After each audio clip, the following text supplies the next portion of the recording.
Dilihat-lihat, perusahaan saat ini mengalami beberapa masalah seperti kekurangannya modal ataupun perputaran modal kerja yang lambat.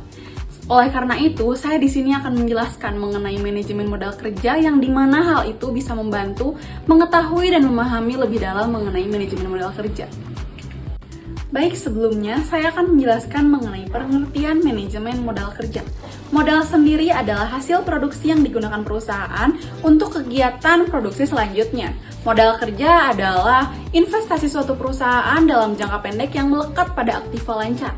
Jadi, manajemen modal kerja adalah suatu pengelolaan investasi dalam aset jangka pendek atau current asset. Manajemen modal kerja melibatkan sebagian besar aset suatu perusahaan. Bahkan, terkadang perusahaan tertentu jumlah aktiva lancarnya lebih dari setengah jumlah investasinya tertanam di dalam perusahaan. Oke, di sini saya akan menjelaskan mengenai konsep modal kerja. Konsep modal kerja itu ada 3. Yang pertama konsep kuantitatif, yang kedua konsep kualitatif, dan yang ketiga konsep fungsional.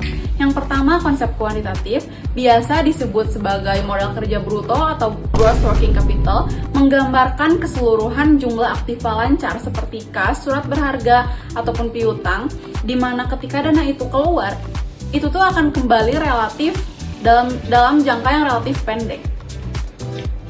Selanjutnya konsep kualitatif atau biasa disebut modal kerja bersih atau net working capital. Modal kerja menurut konsep kualitatif adalah selisih antara aktiva lancar dan utang lancar. Konsep ini menunjukkan bahwa ketersediaannya aktiva lancar itu lebih besar dibanding utang lancar yang dimana dapat menjamin operasi di masa mendatang. Oke, yang terakhir adalah konsep fungsional. Manajemen modal kerja adalah biaya yang tersimpan sebagai modal dan dana yang dikeluarkan memiliki fungsi untuk memperoleh pendapatan bisnis. Dalam kata lain, biaya itu digunakan untuk current income dan dana digunakan untuk future income. Setelah membahas mengenai konsep-konsep modal kerja, sekarang saya akan membahas mengenai jenis-jenis modal kerja menurut Rianto dalam bukunya Dasar-Dasar Pembelajaran Perusahaan tahun 2009. Modal kerja memiliki 2 jenis. Yang pertama, modal kerja permanen, yaitu modal kerja yang harus tetap ada untuk menjalankan fungsi-fungsi perusahaannya. Dan modal kerja permanen itu dibagi lagi menjadi 2. Yang pertama ada modal kerja primer dan yang kedua adalah modal kerja normal. Modal kerja primer adalah jumlah modal kerja yang harus tetap ada untuk menjamin kontinuitas usahanya, seperti kas di tangan untuk membayar tagihan yang mendesak dan juga saldo bank yang harus tetap ada untuk menjalankan transaksi-transaksi sehari-hari.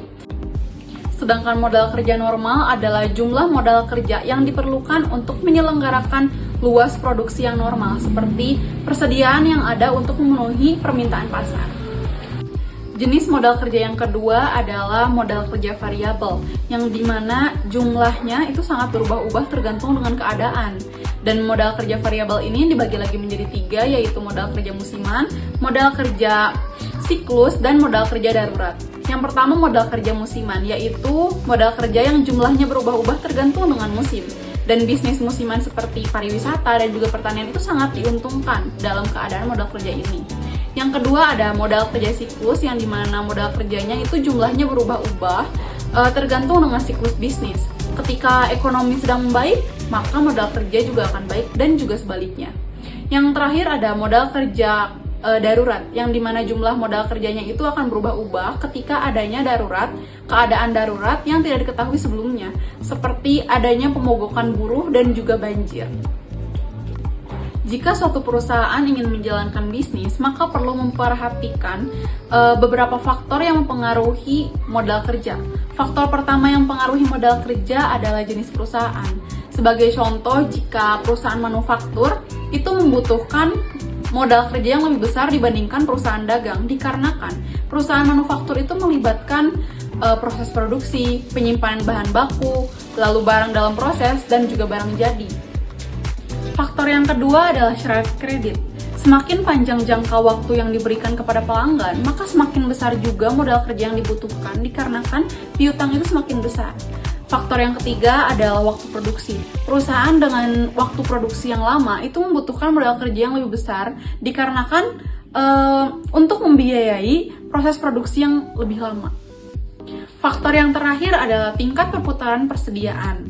Semakin tinggi tingkat perputaran persediaan, maka semakin efisien penggunaan modal kerja. Ini berarti perusahaan dapat menjual lebih cepat persediaannya dan tidak perlu mengikat lebih banyak dana dalam persediaan. Baik, kesimpulannya, modal kerja merupakan salah satu faktor penting dalam keberlangsungan suatu perusahaan. Dengan mengelola modal kerja dengan baik, maka perusahaan itu dapat meningkatkan likuiditas, efisiensi, dan profitabilitas. Sekian penjelasan dari saya mengenai manajemen modal kerja. Mudah-mudahan menjadi ilmu yang bermanfaat bagi penonton dan khususnya bagi saya.